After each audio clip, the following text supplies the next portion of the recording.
Sir, i-segue ko na sa sinabi ni Senator Marcoleta na parang iniisa-isa yung mga majority senators. Now you have Jinggoy, and then si Joel, si Senator Joel, and then some others. Yesterday he said... I do not want to get into the political mix of it kasi ito napakalinaw naman yung kaso niya. Napakalinaw. Yung lahat ng ebidensya dito galing din sa kanya. Sinasabi niya sa COMELEC, sa mga kanyang pag-amin. Hindi naman ito invento eh. Pati kayo, alam niyo yan, yung mga footages niyan, napanood niyo lahat yan sa Net25 at sa iba pa mga istasyon, kung saan sinasabi niya nga na ginastos niya pa kayo pera eh. Ginastos niya. Diba? Inangkin niya, ginastos niya, at tila walang pag-aalinlangan sa kanyang gawain. Pero ito, papasok talaga sa batas. Papasok siya. With regard to the other senators. Plunder din yan. So with regard to the other senators, sir, yung sa majority, si Senator Jinggoy, Senator Joel, and mga iba pa na in the future. Baka sinasabi... Meron pa kami mga pinag-aaralan na mabibigat na kaso. Hindi kasi madaling maglatag ng kaso, tandaan yan. Pagka ang kalaban mo, maraming pera, tapos may kapangyarihan, at matagal na nandyan, hindi madali.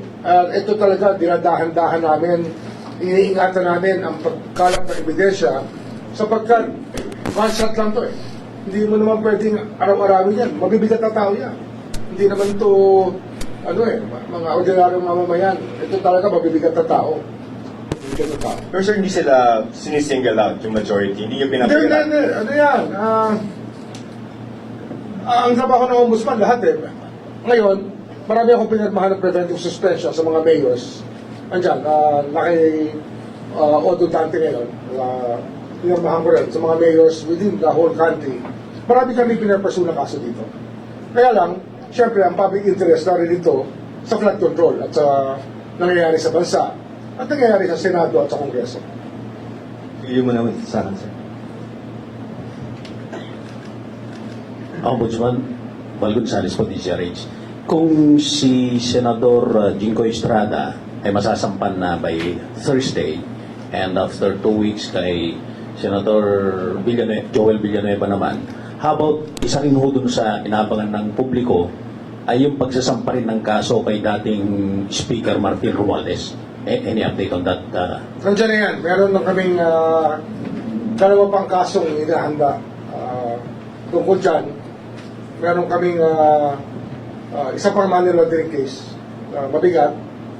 At of course, yung the grandest case of them all, itong pinakamabigat na kaso dyan, the conspiracy to defraud the treasury. Yun talaga yan, sa pamamagitan ng budget. Hindi madali ilatag yan. So we're being very careful about every premise that we make. Kasi first time ito gagawin sa kasaysayan ng Pilipinas na magkakaroon tayo ng ganitong klaseng kaso. May timetable na ho tayo.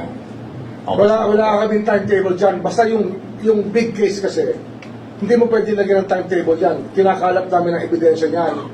Binubuo namin sa araw-araw. Kaya we're here every day. We just go to work every day. And marami naman, it's bearing fruit. Marami naman kami nakukuha ng ebidensya. Kaya lang, nung araw kasi, pwede mag-file ng kaso, press con, tapos na. Tapos malalaman mo, 15 taon na wala pa nangyayari. Hindi po ganoon ang ating sistema dito. Sa atin, gusto natin, matapos to as soon as possible time. Kung pwede nga, kung talagang ang korte ay maging irreasonable, dapat yan, hindi aabot ng 2 taon yan, may judgment na yan. Kung kami hindi abutin ng 1 taon, dapat ang depensa hindi rin abutin ng 1 taon. Kung sabihin nun, 2 taon yan, meron na dapat resulta yan. Ganun dapat ang kaso sa husgado. Kaya hindi sanay ang tao dyan. Sanay tayo, well, filean mo. Kasi, di ba, matagal na nun ma-dismiss ang kaso. Hindi ho dapat gano'n. Kasi ang lugi dyan taong bayan. Hindi na natin nakukuha yung pera, mapapalis na yung mga kailangang makuha dapat, at nasasayang ang mga resources na dapat nakukuha natin para sa bayan. Last na lang po. May masasabi na po ba tayo this early na co-accused ni dating speaker sa kasong ipa? Marami siya co-accused. Huwag muna natin pag-usapan. Basta marami siyang co-accused dito. Thank you. Yung in relation to this, no? Actually, yung hard stance ng House sa Romualdez cases yan.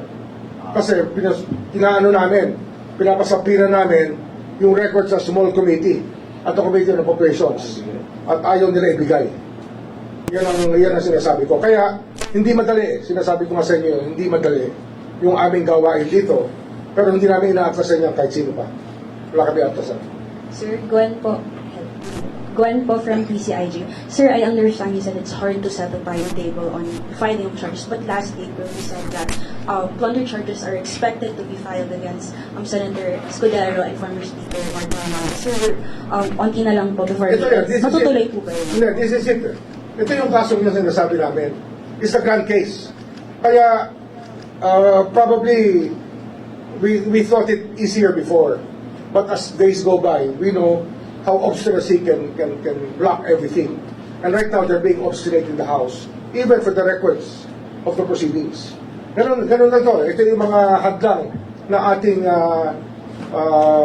overcome. At alam ko naman makukuha pa rin natin yan.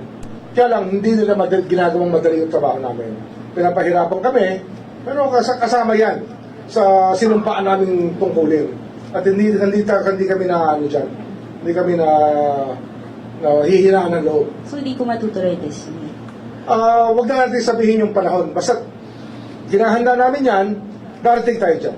Sir, last, is the Ombudsman also considering requesting files from, congressmen who have claimed that they have files on insertions or have actually stated in public, may figures po sila ng Kasi sinasabi mo kasi, yung tukol naman kay Leviste, di ba? Or meron din po ibang lawmakers na... And then, kukunin namin. Sige, oo. I think that Toby Chanco, did he volunteer files? Yes, sir. Toby Chanco volunteered files.